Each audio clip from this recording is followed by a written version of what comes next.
चलिए सर, नाम मेरा नाम पुनीत श्रीवास्तव है और मेरा कल्पराज सर के बोर्ड में इंटरव्यू पड़ा था और लगभग मेरा इंटरव्यू 15 मिनट के आसपास लगभग चला रहा था। और बोर्ड बहुत ही कॉर्डियल है, लगभग 5 मेंबर हैं बोर्ड में और सारा ही पूरा इंटरव्यू बहुत कॉर्डियल तरीके से हुआ।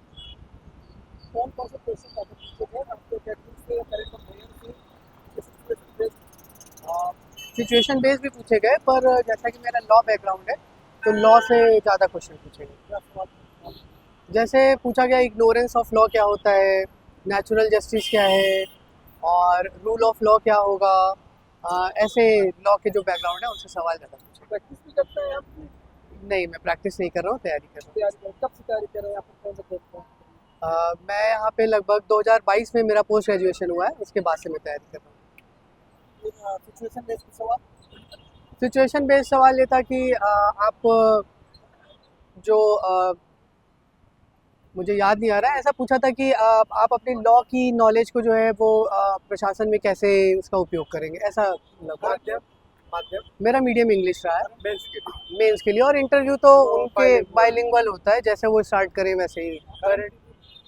करंट अफेयर से भारत इसराइल के संबंध में कुछ पूछा गया और कि भारत और इसराइल के रिश्तों को आप किस ओर जाते हुए देख रहे हैं, तो उसमें अलग अलग तरीके से आंसर देना होता है। और भी ऐसे लगभग ऐसे ही सवाल पूछे गए। डैफ से पोस्ट प्रेफरेंस वगैरह का? नहीं, पोस्ट प्रेफरेंस से कोई सवाल जनरली नहीं पूछा गया, बट हाँ हॉबीज से पूछा गया। जैसे मेरी playing and watching cricket hobby है, तो उससे अभी जो विगत में T20 वर्ल्ड कप चल रहा है उससे क्वेश्चंस पूछे कि आपको क्या लगता है कि इंडिया क्वालिफाई करेगा कि नहीं, ऐसे इस टाइप के सवाल पूछे गए। आंसर राइटिंग की तैयारी कैसे की? आंसर राइटिंग तैयारी मैंने सेल्फ की और उसमें कुछ आर्टिफिशियल इंटेलिजेंस वगैरह का भी, जैसे चैट जीपीटी है इन सब का, और न्यूज़पेपर का बहुत रोल मैंने उपयोग कर सकते हैं चैट जीपीटी का?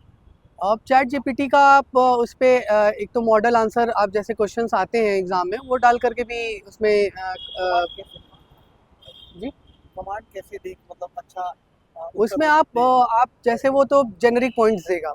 अब उसमें आपको डिपेंड करता है कि आप क्या, जैसे मैं उपयोग करता था कि यूपी के कॉन्टेक्स्ट में कुछ लेटेस्ट एग्जांपल दीजिए, इंडिया के कॉन्टेक्स्ट में कुछ बेस्ट प्रैक्टिसेस बताइए, ऐसे करके जो आप उसमें इनोवेट कर सकते हैं। और वैसे भी मेंस का अब पहले जैसा पैटर्न नहीं रह गया। अब यूपीएससी से बल्कि मैं ऐसे कहूँगा कि टफ हो गया है, 4 दिन लगातार लिखना पड़ता है। यूपीएससी में तो आप सब जानते हैं गैप मिलता है, इसमें 4 दिन लगातार आपको लिखना है। तो और लगातार वो आपकी कॉपी पढ़ेंगे तो जब तक कुछ इनोवेशन नहीं रहेगा तब तक जो है फिर आपका पार नहीं होगा। चेयरमैन साहब से मुलाकात हुई क्या? जी, चेयरमैन साहब से मुलाकात हुई। जो मेरा बोर्ड था श्री कल्पराज सर का, वो चेयरमैन सर के ऑफिस के जस्ट सामने था, तो उन्होंने मुझे पीठ पे पैट करते हुए कहा कि आप नर्वस मत होइए, आपका इंटरव्यू अच्छा हो। Thank you.